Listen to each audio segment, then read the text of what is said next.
asalaamaaleykum dalati leen ak jàmm ci seen bloc d'information la totale ni ma leen ko waxee sànq tey ñu fas yéene waxtaanee wàllum actualité bi nag mooy génnuk àdduna ki nga xamante ni moo di François Mancabou moom nag ñuy njort ne ci force spéciale élément force spéciale yi kon la bokk loolee lépp nag ñu fas yéene ko waxtaanee ak ki nga xamante ne kon moo di Cheikhouna Keita ancien commissaire de police Cheikhouna Keita alors sànq ci suñu biir waxtaan bi ñuy tàmbali kon yaa ngi wax ne mbir moomu yàgg nga ko dund wala boog yàgg nga ko gis sa 40 ans d'expérience yi mbir boobu nan ngeen ko daan réglé jamono jooju noonu.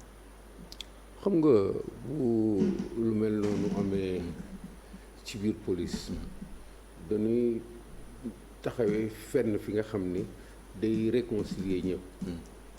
ñii ñëw police amuñu problème ak ñii fay fekk ak lu ëllëg mën a doon.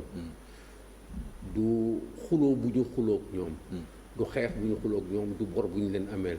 ñoom dañu am problème ak yoon. ñii nekk fii di liggéey ci yoon. pas pour ñoom. donc amuñu ci ay sentiment ay bugg-bugg walla lu leen neexul. dañuy def seen liggéey rek parce que dañu war taxaw ñoom ñooy dooleel yoon. su lu mel noonu amee ci li nga xam ni dafay naturel bien que dina diis a xam parce que bu fekkee ni maçon nga. ci ciment ngay liggéey. menuisier bant lay liggéey. alkaati ci nit lay liggéey parce que yoon ci nit ku am conscience am responsabilité moom lañu koy appliquer. ci nit ngeen di liggéey waaye nit kooku noonu day dem ba faat boppam loolu nga expliqué tout à l'heure dem bëgg boppam ci ay gris wala mbir yu ni mel mbir moomu tamit doy na waar. non dama bëgg wax ni ci nit la ñuy liggéey. donc il faut que ñu d'accord ni du seen coobare moom la ñuy appliquer seen soxla la ñuy appliquer ci nit mi. mais yoon rek la ñuy appliquer. nit kooku bu ñëwee ci biir fi nga xam ni dañ ko fa war a téye parce que dañu juger que ni dafa am lu dox digganteem ak yoon. ci mënatul dem mënatul dikk. su fekkee ni am na volonté wu gaañ boppam il est difficile que ci fukk yu bugg gaañ seen bopp. ñëpp ñu mën a dox seen diggante ak loolu ñu bugg def. am na yëg bi d'abord. am na pexe bi. pour que loolu mën a nekk il faut que ñu protéger leen moo tax ñu leen di fouiller di jël yenn précautions yi su demee nag ba mu am nga xam ni kenn mënu dox diggante bi dañuy yoonal yi tamit parce que yoon la dañuy constater biral ni lii kat am na ñu seet naka la amee ñu seet responsabilité yi parce que ak loo nekk nitu yoon ci li nga xam ni moo dox ak sa liggéey da nga ci am responsabilité su fekkee ni yow yaa ko war a garder su gaañoo non kii warul gaañu walla il faut que ñu topp la ba ñu xam ni yow lii mënatoo ci woon dara mais même boo ci mënul dara sax am na li nga xam ne mënoon nga ci dara mais loolu enquête moo koy def de ce fait su nit gaañoo ci détention rek dañuy ubbi enquête. mais la plupart du temps effectivement njaboot yi dañ leen di joxoñ baaraamu tuuma policiers yi laa bëgg a wax mbir moomu tamit nan ngeen di ko déggoo exactement. loolu ci jamono la. ci jamono léegi. la dem ba diggante police ak askan wi toll fi nga xam ni. à la limite ñiy joxoñ bakkan baaraamu tuuma sax dañ leen koy defloo. parce que dootuñu seetati dëgg dañuy seet lépp li nga xam ni mu ngi nekk ci biir projet yi ñi leen koy defloo ñu ànd ak ñoom ci loolu. mais bu ñu nekkee ci ab bërëb boo xamante ne ñooñu ñooy censé surveiller leen sàmm également seen kaaraange mbir bu xewee foofu c'est un peu censé également mun nañ comprendre mbir mi metti leen au point ñu joxoñ baaraamu tuuma. waaw mais je veux dire lu mu metti day arrivé. parce que bi nga waxee ne dafa am ñu leen di ko forcer loolu laa te du demee nii mu demee nii. tey modd la. ci joxoñ baaram tuuma alkaati. d'accord dafa mel ni dafa normal. que même fu jàmm am sax ñu joxoñ baaraamu tuuma alkaati parce que diggante alkaati yi ak askan bi dafa am li nga xam ni. diggante bi rataxul dafa am li nga xam ni dafa am ay yàqu-yàqu yi nga xam ni naam ci évolution àddina la. mais tamit ci coobare ay nit yi nga xam ne loolu moo leen arrangé seen projet ba tax na lu mel nii ci waxuma ci tribunal. mais ci diggante biir askan wi kenn dootu ko attee dëgg par loolu lañ koy attee ba dafay jur lu mel nii ba day tax nit ki nga xam ni ay la yéwén xam na ni effectivement lii moo xew daal di làqatu yi beneen version boo gisee par exemple ma tëb ci wax ci ni ñu ni ki ñu yóbbu woon pavillon spécial dafa rëcc mais il faut mu bañ a rëcc il faut que ñu trouver ay explication pour wane ni xëy na dañ ko jàpp dem rey ko fële ba noppi di ko nëbb nit ñi su ëllëgee du feeñ. loolu nañ ci ñëw ci kanam boobu mooy benn. est-ce que tu comprends mooy beneen point bi moo c'est pour te montrer simplement que ni du problème entre alkaati bi. wala police bi ak nit ki. diggante bi mën na ñàkk a tax nii mais alkaati bi su loolu passé day continuer def liggéeyam. man lu bari dal na sama lu gën a métti lii dal na alkaati liggéey na ci biir liggéey bi mu génne fetalam. tirer bal bi rey nit. mais loolu mënuñu dépasser parce que dañu xam ni ci biir liggéey bi la intervenir. kooku du criminel alkaati bi du criminel ci biir liggéeyam. la situation taxaw bi nga xam ni mën nañu juger ni mënoon na ñàkk doxale noonu mais doxaleen bi tamit bokk na ci li nga xam ni jaadu na parce que dañ ko jox fetal yenn situation yi su amee il faut mu utiliser ko. yenn situation il faut que situation boobu noonu xëy na mënoon na utiliser tamit beneen mbir loolee mënuñu ko convaincre benn alkaati ne ko mën nga utiliser sa arme bu dee benn situation am na. déedéet du demee noonu waaw day fekk mu am benn situation. du demee noonu obligé mu génne armam. du demee noonu am na situation yi nga xam ni kenn du ko débat yow su nguur jëx xësee ba jox la fetal. waaw mën nga ko utiliser à tout moment. déedéet doo ko utiliser à tout moment mais day am situation bu am bi nga xam ni suñu demee ba loolu taxaw yow nga juger ni loolu moo fi des du tere su paree su wesee dañ lay tegaat ci yoon. bien sûr parce que dañuy seet ndax est-ce que yow dem nga ba jeex soog ko utiliser. mënoon nga ko ñàkk utiliser. parce que loo nekk ci sa responsabilité alkaati su dara amee. ñii ñu naan diw dafa xaru fii. mais dañ ciy am responsabilité. effectivement. dañ ci am responsable parce que ñoom lañ ko dénkoon ñu garder que dara waru ko jot. dafa war a dugg ci jàmm génn ci jàmm sauf li nga xam ne yàlla moo ko dogal. alors mbir yu mel noonu dañuy gis ne à chaque fois dañuy demander ay enquêtes ñu tijji ko mais la plupart du temps du mujj fenn mbir moom itam yow en tant que koo xamante ne nekkoon nga commissaire ci wàllum police ban jàng nga ci def itam. la plupart du temps enquête yi mujj fenn dañ ko waxante tamit. enquête yëpp dafay mujj fenn. comme fan exactement. enquête yëpp dafay mujj fenn en tout cas yi may gis du mujj fenn. enquête yëpp dafay mujj fenn. seulement da nga naan mbir moomu bu amee dafa am lu ñu koy jiitoo mooy pour ñoom raison bi rek mooy comme que kii gaañu na ki nga xam ni moom moo ko doon garder dañ ko war a tëj dañ ko war a dóor dañ ko war a def nii alors que responsabilité bi demul noonu ñu nekk ci situation bi nga xam ni kii dafa jóg di dem di defi liggéeyam wax naa la alkaati bi amul problème ak kenn liggéey bi mu def moom ak ñeneen askan wi ak ki mu dal ci kawam ñoo ko bokk parce que liggéeyu askan bi la soo demee ba yow nga nekk ki jëlgati yoon day dal sa kaw pas moom mooy dal sa kaw suy dal sa kaw yoon moo ko armé moom pour que mu def li nga xam ni mooy tax yoon dox ci biir loolu am na situation yu am yi nga xam ni comme je l'ai dit tout à l'heure am na li nga xam ni su amee il faut que mu am taxawaay bi nga xam ni day dëgër ci yow mu ngi commencé ci su la waree jàpp te yow nga bañ mu jàpp la il faut mu won la doole yoon doole yoon du mën ma xeex ak yow fukki nit la la ëpp doole yuy taxaw téye la won la ni lii mooy doole yoon yóbbu la ci benn bërëb teg la fa. mais commissaire Keita bavure policière également loolu je pense que doo ko weddi itam am na ci dëkk bi loolu am na fi. moo tax moo wax la ni la fu bavure am moo tax diggante bi rataxul diggante askan wi la plupart du temps ak way tax der et pourtant si réew mi lañ bokk ay sénégalais lañ comme ñun comme ñeneen également. waaw ça veut dire que booy raisonner noonu ça veut dire que man soo ne ay sénégalais lañu rek tu m'interdis de réfléchir. ça veut dire que yow de facto dëgg nga wax. man waratuma réfléchir ah si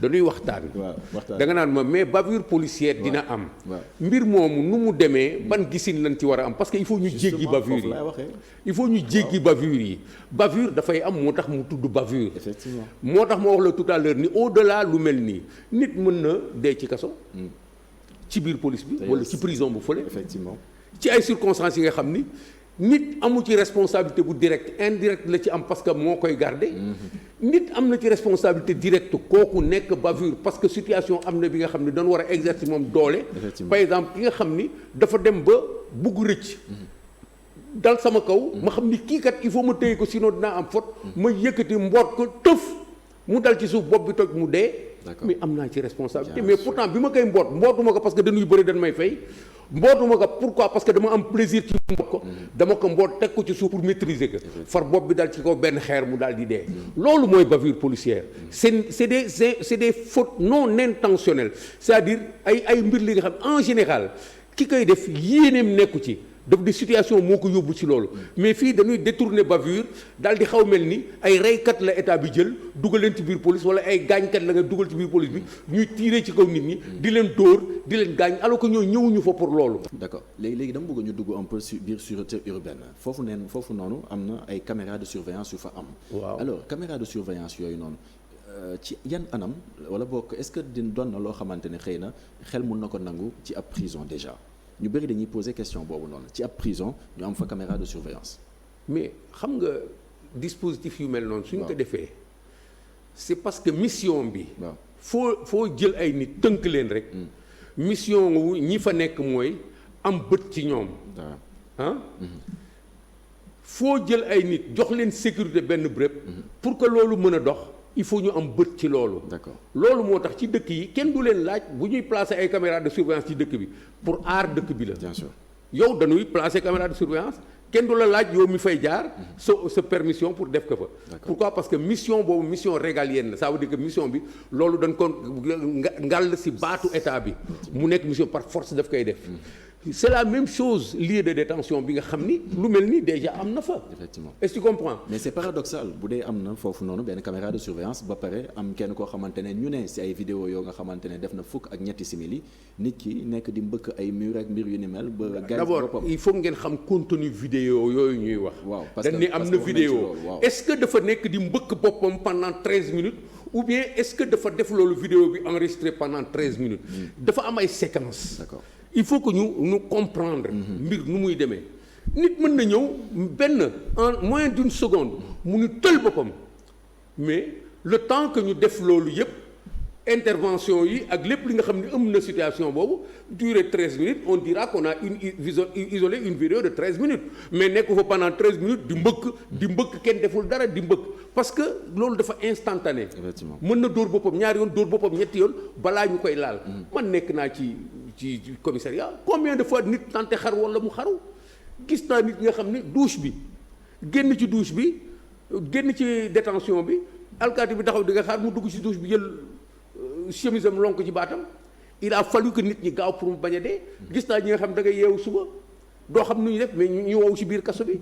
pourquoi parce que rapidement am nañu pexe gis naa dina xam ne le temps ngay intervenir dagg nañ seen yaram def nañu yii yëpp jam nañ seen bopp. pourquoi parce que dañu logoon lañ set bi ñuy ñëw donc tout ça c'est des choses qu'il faut ñu étudier ko. ba ñu dugg rek ci simplification 13 minutes nanu bàyyi vidéo bi mu wax. léegi procédure yi d'habitude parce que comme que yow nee nga am nga ay yoon yoo xamante ne fekkee nga mbir yu ni mel procédure bi d'habitude lan la nit yi bu xaroo rey boppam par exemple parce que waxuñu ne looloo am fii ci li nga xamante ne moo di François Mancabou mais mbir moom bu amee procédure bi lan la exactement. procédure bi mooy d'abord ñu constater que ni am na. constater mooy ñu biral ni am na. daal di koy documenter teg ni am na. foofu la ñuy commencer. jël ay mesures yi nga xam ni day permettre ñu settantal li tax li am ak li tax mu am. suñ ne nit dee na. il faut que médecin bi ni waaw effectivement dee na loolu mooy settantal ni kii bakkanam kat nekkatu fi. suñ jógee ci loolu il faut que ñu tënk fii loolu mbir mi amee ba lu nekk ci place am dootu fa jógee loolu mooy. nu mu tëddee encore théâtre infraction bi il faut que ñu sauvegarder ko. effectivement suñ jógee ci loolu nag léegi. dugg ci étape yi jëlee ko fa. yóbbu ko fi ñu ko war a yóbbu seet def autopsie def ay réquisitions yi nga xam ne ñi mën. ñoom ñooy wax dootul alkaati bi mooy wax suñ fa jógee léegi pendant ce temps ñi nga xam ne ñoo yore enquête bi di seet ñi ko wëroon. nan la fa ñëwee. ban temps la fa def. nan la fa dundee étape après étape ñan la waxal ñan la defal ñan ñoo wax ak moom ñan ñoo def ak moom ak situation bi nga xam ni fa la bakkanam rote fan la commencé ñu perte attention am ak fan la ñuy revenir di gis ni loolu yëpp dañ koy tënk mu nekk enquête bu claire. alors njabootam dañu jàpp ne kii nga xamante ne moo di François Mancabou dañ ko torturé ñeneen ñu bëri tamit di ñaawlu li nga xamante ne moo di condition de détention yi nga xamante ne am na ci biir kaso yi loolu ban jàngat nga ci am yow. bon man du ma werante ak njabootam. bien sûr. ci ni dañ ko torturé mais dama leen prêter seen attention que ni jafe na tey. wax ji bari na trop. mais jafe na tey ku mën a firndeel ku ñu torturé ci biir commissariat. dafa jafe parce que ñun sax mag ñii jafe woon na bi ñu koy tuumaal nga gis ku ñu torturer effectivement. bi naam nag amoon na ay ñu mu tuddee encore ay lu ñu ay brebis galeuses yi nga xam ni. dañ doon def li nga xam ni du police bi seen coobare la. parce que police institution la. police amul mécanisme bu muy torturer ay nit c'est-à-dire ñu ne enquête bi ubbi na dafa bañ wax xëñ benn brebis galeuse mooy nekk ci biir dóor nit wala mu def ko dara. loolu am na ci ay brebis galeuses yu nekk ci biir. si am na fii environnement bii ngeen nekk. ngeen daje fu ngeen nekkee fukk rek nan seet ci biir. même bu fekkee journalisme ngeen di def. suñu seetee am na sax bu nekk ci biir bi nga xam ne da ngeen soxla. man li ma bëgg comprendre mooy ci biir police bi am na ñoo xamante ne dañuy jël nit yi bu ñu nangu ta wax par exemple dañ leen di dóor pour ngir ñu wax. su amee dama naan su amee. kooku brebis galeuse la. d'accord mais amul nit ñi nga xam ne dañ leen fa teg bàyyi leen ci seen sago. dañuy surveiller nit ñi pour ñu bañ ko def. man damay surveiller dañuy surveiller pourquoi parce que tey fii jamono toll. kenn mënatul yore sa commissariat di bàyyi ñuy def n'importe quoi. démb déjà amoon na. mais tey li tax ngay wax lii tey. il y a 40 ans bruit bi du am ci ku dee ci police. il y a 50 ans amul woon. donc jamono day dox ba li dox suñu diggante ak su fekkoon sax dañu bon. li dox suñu diggante ak mbon googu. mooy li nga xam ne dañuy ragal mu dellu si ñun. à supposer que alkaati yëpp danoo bon ay nit yu soxor lañu mais lii day am conséquence ci ñoom réew mi ku fi rey nit ci sa coobare ba ñu xam ni moom la da ngay dem kaso. bien sûr est-ce que tu comprends. réew mi ku fi def. ak soxorte ci biir police ba ñu xam ne yow soxorte gi yow yaa ko def dañ lay sanctionner. bien sûr te loolu dafa am. ça c'est la mais loolu dafa am. maintenant au-delà de ça. jamono dafa dox ba avocat day fekkee audition te dañ koy mettre en forme soo ko deful ni ñu ko war a defee soo demee tribunal ñu dindi ko. avocat est-ce que ñu ngi fekkee yooyu ba léegi. audition bu baax a baax avocat yi dañuy fekkee audition dañ koy fekkee mais nag tey ba léegi. dafa des benn affaire bu ma xaw jaaxal. muy lan même avocat yi sax dañuy def activisme. muy lan exactement. c'est avocat yi sax dañuy préférer au lieu que ñu dem ba ci prétoire bi fi ñuy plaider ñu plaider fa. dañuy ñoom utiliser askan bi ci seen démarche. dañuy accuser nguur gi. accuser si alors que ñoom loolu seen liggéey ay infraction la leen wax ñu défendre que devant le juge. mais da ngay gis avocat yu jël la famille de la victime est là on va faire une conférence de presse. loolu du avocat. avocat day dem ci prétoire bi dem wax foofu wax ak juge bi moo ko war a déglu.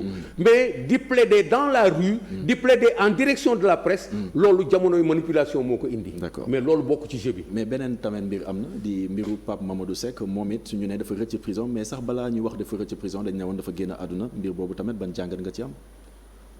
xam nga rëcc ci prison. pavillon spécial la woon sax. pavillon spécial moo gën a yomb rëcc. ah oui.